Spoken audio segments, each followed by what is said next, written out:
Bonjour chers amis, soyez les bienvenus sur ma chaîne YouTube. Aujourd'hui nous allons parler de la deuxième partie de ma vidéo sur l'effondrement global. Bon, dans la première partie, je vous ai parlé des raisons qui m'ont amené à penser que notre civilisation pourrait s'effondrer malgré tout ce qu'on racontait. Ça fait 25-30 ans que je pense ça.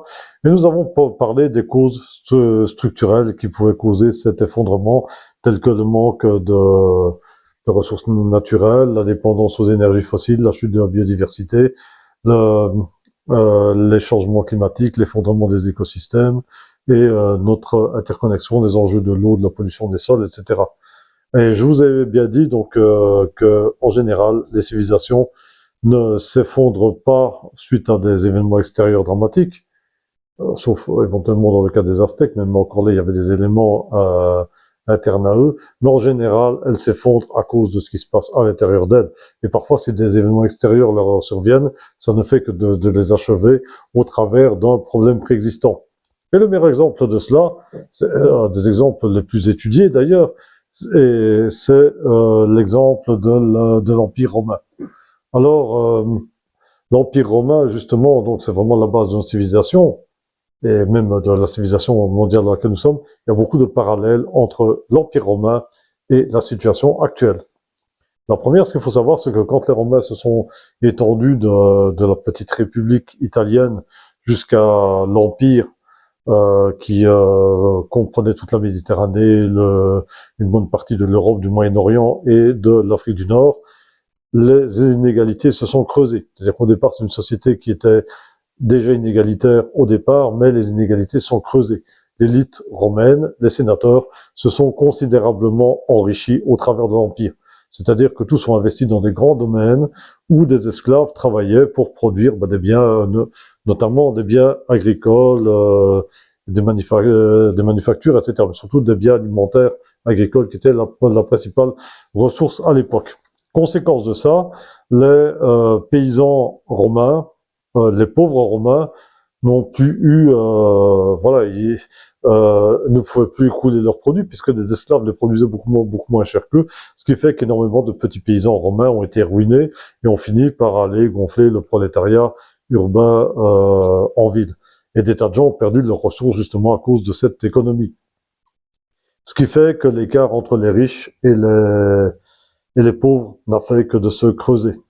Et c'est à peu près aussi ce à quoi on assiste à l'heure actuelle aussi, puisque les riches sont de plus en plus riches.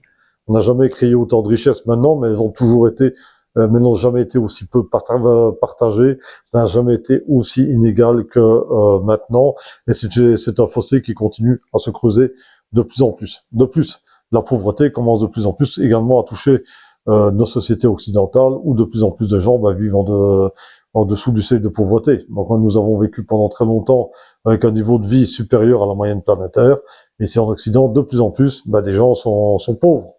Voilà, c'est une constatation. Et alors, comme du temps de Rome, les gens quittaient leur campagne pour aller essayer de vivre dans les grandes villes et d'essayer d'aller à Rome où la population a complètement explosé, pareil maintenant, beaucoup de gens quittent leur pays pour partir dans le monde occidental qui est devenu, ou aux États-Unis, Europe, ce qui est devenu la nouvelle Rome, pour chercher un avenir meilleur. Et pourquoi? Parce que généralement, eux aussi, leur pays a été ruiné par l'économie. Donc vous pensez que nous ici, grâce à notre agriculture subsidiée, on produit des biens alimentaires très bon marché maintenant, parce que notre agriculture est subsidiée, on a ruiné des tas de paysans du Sud qui ont perdu leurs affaires. Et n'oubliez pas, aussi comme ce que je vous l'ai dit, à cause justement de tous les conflits globaux qui se multiplient de plus en plus à cause du manque de ressources naturelles, de la chute de la biodiversité, de l'érosion des sols, c'est vrai que ça je crois que je n'en ai pas parlé, et de la désertification, etc. De plus en plus de gens quittent chez eux pour venir ici. Pareil, donc on va se retrouver avec une masse de plus en plus grande de pauvres. Et comme à Rome, ces pauvres, on les tient grâce au pain ou au jeu. À Rome, qu'est-ce qu'ils faisaient avec les pauvres? On leur donnait des distributions gratuites de nourriture et ils avaient les jeux en permanence.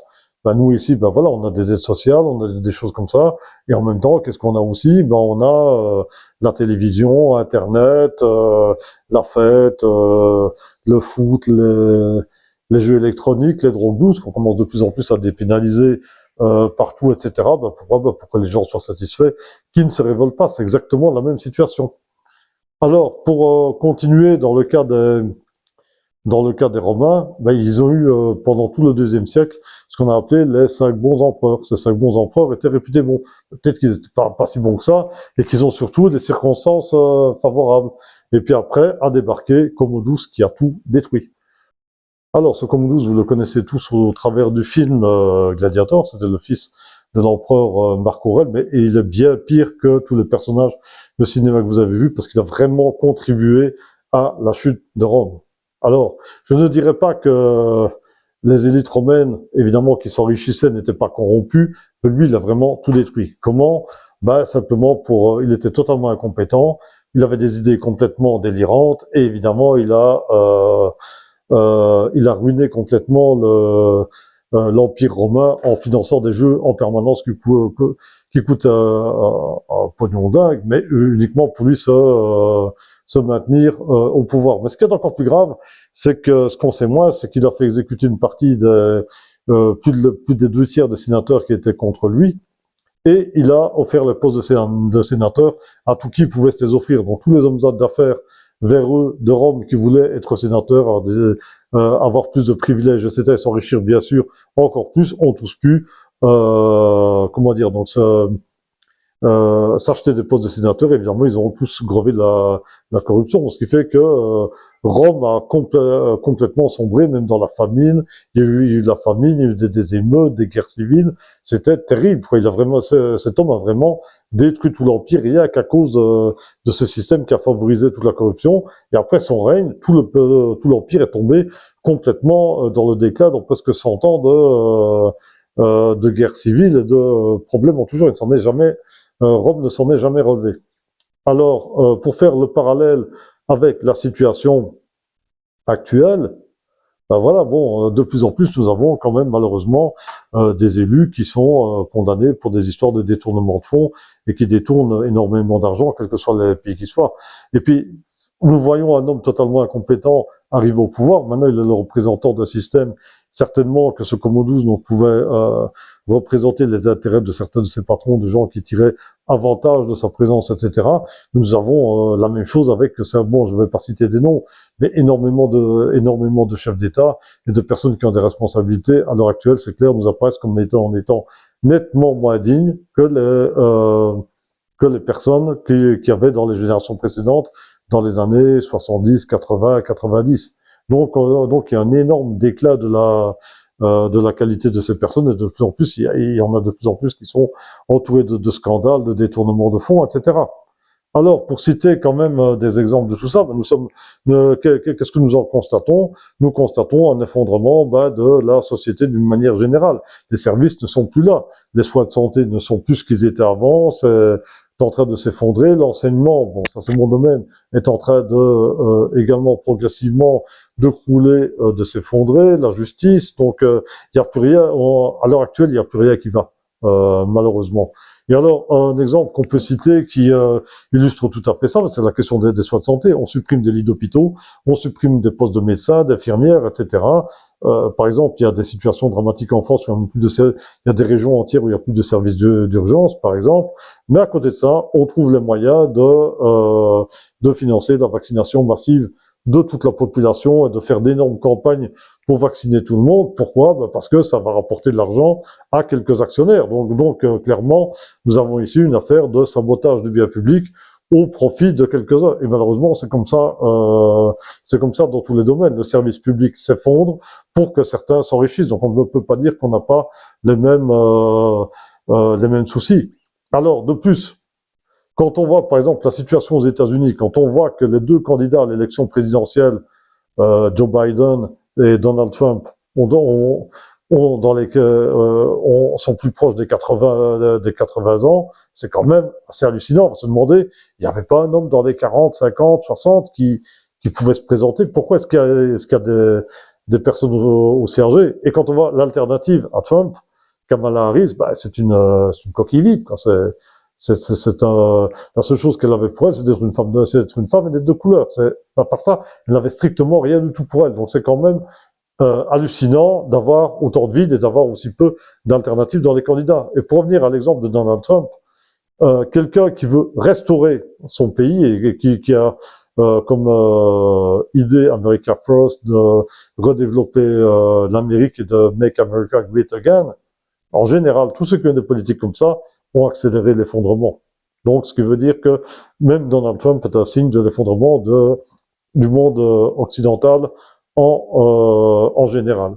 Alors, il y a encore il y a quand même un autre point qui est à signaler avec le parallèle avec Rome, c'est la question de l'immigration.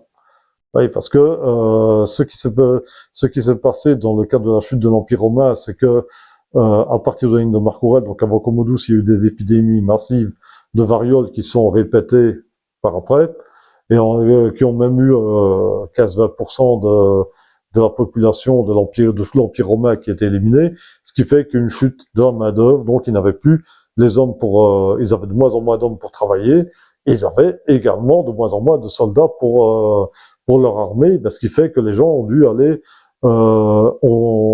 les Romains ont dû faire appel à des non-Romains pour s'engager dans leur armée, pour pouvoir défendre leur pays. De plus, il y a eu des changements climatiques à cette époque-là qui ont poussé les peuples des steppes et les Germains, suite à des changements climatiques et des pertes de terres fertiles qui les auraient poussés vers l'Empire romain, mais c'est que des hypothèses, c'est assez probable, et en même temps, ça a diminué la productivité de l'économie de l'agriculture romaine.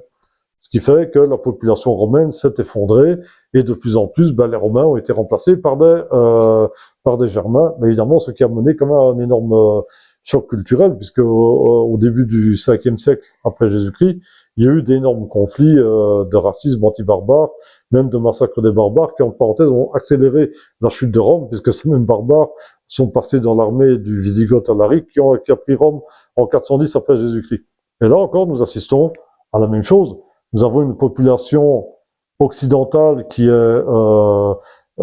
fait très peu d'enfants. Maintenant, tout ça, ce sont des conséquences du confort, etc. Ça, je vous ferai encore une vidéo sur ce sujet-là. Il est prouvé que quand des populations atteignent un certain confort, un certain degré de vie, elles font de moins en moins d'enfants. Donc, il y a de moins en moins d'enfants occidentaux, ce qui fait qu'il y a beaucoup de vieux, et très peu d'enfants. Et en même temps, comme on a ruiné, entre guillemets, toutes ces populations, beaucoup de populations à travers notre politique économique, que toutes les guerres pour s'emparer des ressources naturelles ont également créé des déplacements de population.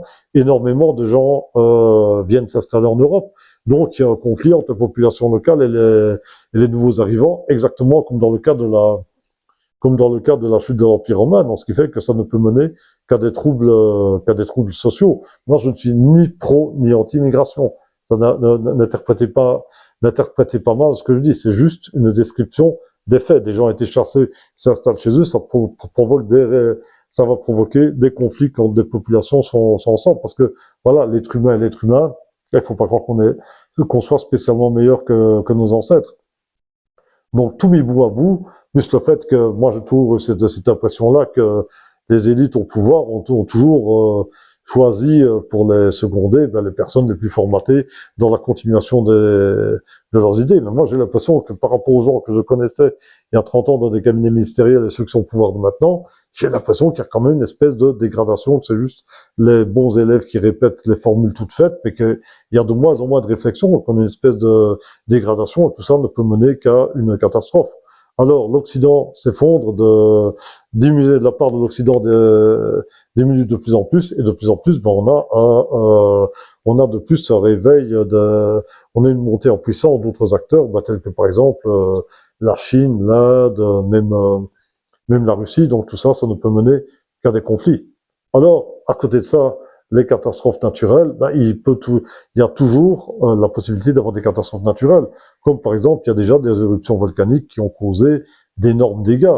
Par exemple, la pire année de l'histoire de l'humanité, l'année 535, il y a eu une énorme éruption volcanique au Guatemala qui a obscurci le ciel du monde entier pendant plusieurs années, d'où toute l'agriculture s'est effondrée, des épidémies, etc. Toute l'Europe, l'Europe en tous les cas, c'était assez décrit, était quand même pas mal à l'arrêt pendant toute cette période-là. Ça a créé d'énormes dégâts. La Révolution française pourrait elle-même être liée à des éruptions volcaniques en Islande qui ont causé une espèce d'hiver volcanique au-dessus de la France, etc., etc. On pourrait multiplier les exemples à l'infini. Donc voilà, donc tout ça, c'est pour dire que croire que nous sommes dans un avenir brillant et que les choses ne pourront que s'améliorer, une croissance infinie, ben voilà, on n'est pas vraiment dans les circonstances. Il est important d'étudier l'environnement dans lequel nous sommes et d'étudier l'histoire pour faire des parallèles avec ce qui s'est passé dans les temps précédents. Et ça nous montre que voilà, il faut être aux aguets, il faut être surtout prêt à tout et se préparer à faire face à l'imprévu. Et déjà, bon, le premier signe d'alarme que nous avons eu, ben, c'était rien d'autre que la crise du Covid qui nous a tous pris plus ou moins au dépourvu. Mais je crois que cette vidéo est déjà un peu longue, donc je vais vous laisser. Donc si vous avez bien aimé, mettez un j'aime et partagez. N'hésitez pas à me faire part de vos commentaires, de vos questions, de vos suggestions. Et je vous souhaite une très bonne soirée. À très bientôt. Au revoir.